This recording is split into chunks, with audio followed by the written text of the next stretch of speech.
بعض دفعہ میں منہ اس طرف کرتا تھا اس سے شاید وہ آواز بند ہو جاتی. السلام السلام رحمۃ اللہ. میرے ذہن میں چند سوالات ابھر رہے تھے لیکن آپ نے جواب دے ہی دیا ان کا.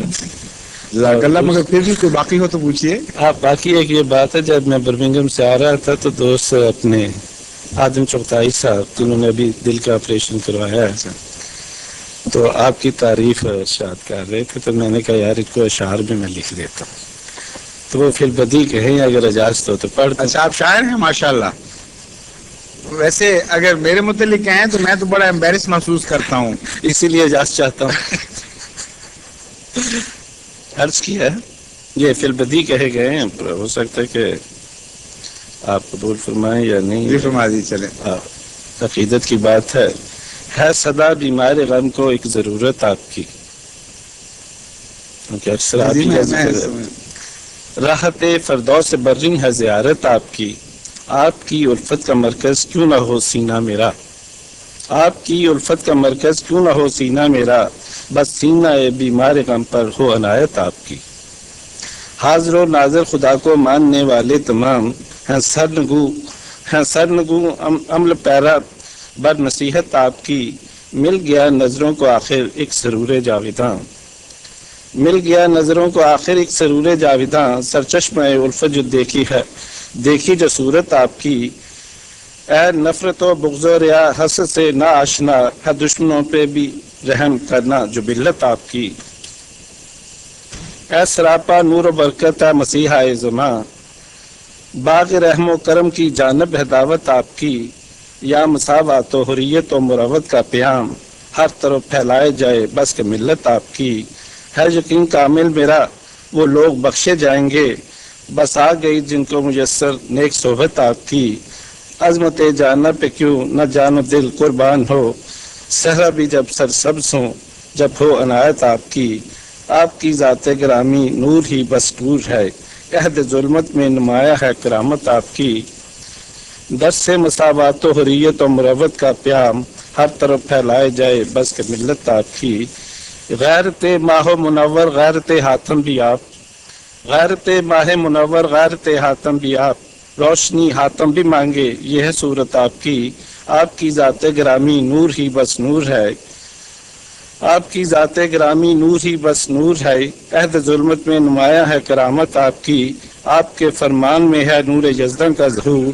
مشرق و مغرب میں روشن ہے فراست آپ کی. پرچم نور خدا جو آپ ہیں تھامے ہوئے، وہ پیام امن عالم ہے صداقت آپ کی. منیر اللہ پاک سے ہے یہ دعا شام و سحر، ہر گھڑی ہر دم رہے تازہ محبت آپ کی.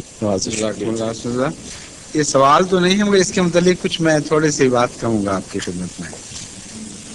جو شعراء ہیں ان کا تخیل ماشاءاللہ بڑا بلند پرواز ہوتا ہے، اور جس کے متعلق چلتا ہے اس کو بھی ساتھ لے کے اوپر اڑ جاتا ہے زیادہ. تو اس حقیقت سے تو میں آشنا ہوں، لیکن شعراء جو دل کے خلوص سے بات کریں اس کا مبالغہ ان کو معافی کے لائق ہوتا ہے، کیونکہ شاعری اور مبالغہ تو چلتے ہیں اکٹھے. بعض لوگ مصنوعی طور پر کرتے ہیں، بعض متاثر ہو کر سچے دل سے کرتے ہیں، تو ان کے اوپر حرف تو نہیں رکھا جا سکتا.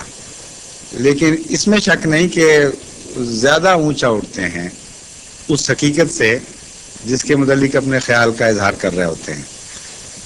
لیکن ایک بات میں آپ کو ضمن مجھے خیال ہے وہ بتا دینا چاہتا ہوں کہ میرا یہ عقیدہ ہے کہ خاتم النبیین کا ایک معنی یہ ہے کہ ہر حسن حضرت محمد مصطفیٰ صلی اللہ علیہ وآلہ وسلم پر ختم ہو گیا، کیونکہ نبی حسنوں کا مظہر تھے.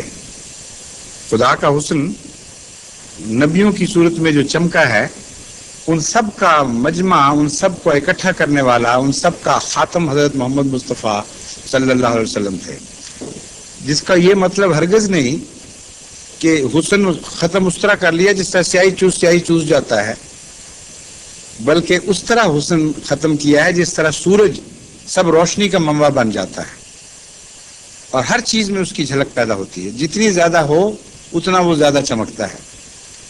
تو اصل میں کسی کی سیرت سے پیار اس رنگ میں کرنا چاہیے مسلمان کو کہ جہاں جہاں وہ رسول اکرم صلی اللہ علیہ وآلہ وسلم کی تھوڑی تھوڑی جھلکیاں دیکھے، اس وجہ سے پیار کرے کہ یہ میرے محبوب کی جھلکی ہے، اور وہ پیار جو ہے وہ عبادت بن جائے گا، اس پیار میں خدا کی رضا شامل ہو جائے گی۔ وہاں نہ ٹھہریں بلکہ پیچھے چلے جائیں، پیچھے جا کے اس کا جو سرچشمہ ہے اس پر نظر ڈالیں تو وہ سرچشمہ آپ کو حضرت محمد مصطفیٰ صلی اللہ علیہ وسلم کی ذات نظر آئے گی، اور اس میں کوئی مبالغہ نہیں ہے۔ یہ وہ ایسی چیز ہے جس پہ کوئی شاعر بھی دنیا کا مبالغہ نہیں کر سکتا، بالکل حقیقت ہے، اور پھر اس سے پرے خدا کی ذات دکھائی دیتی ہے۔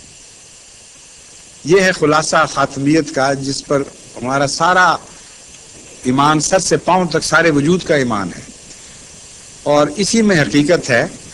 اور اس پر چونکہ آپ شاعر ہیں، مجھے ایک غالب کا شعر یاد آ گیا اس مضمون سے ملتا جلتا، وہ یہ ہے کہ ہے پرے سرحد ادراک سے اپنا مسجود، ہے پرے سرحد ادراک سے اپنا مسجود، قبلے کو اہل نظر قبلہ نما کہتے ہیں۔ یعنی دنیا والے سمجھتے ہیں اس قبلے کی طرف رخ ہے، ہم اسے قبلہ نما سمجھ رہے ہیں، یعنی خدا کی طرف رخ کرنے والا۔ تو اس لیے آخری بات یہی ہے کہ ہر حسن کا رخ حضرت محمد مصطفیٰ صلی اللہ علیہ وآلہ وسلم کی طرف، اور رسول اللہ صلی اللہ علیہ وسلم کا حسن کا سارا رخ اپنے خدا کی طرف ہے۔ اس حقیقت کو سمجھ کر جب آپ کسی انسان کی بھی مدح کہیں گے تو اس میں ایک پاکیزگی پیدا ہو جائے گی اور اللہ کی رضا داخل ہو جائے گی۔ السلام علیکم و رحمۃ اللہ۔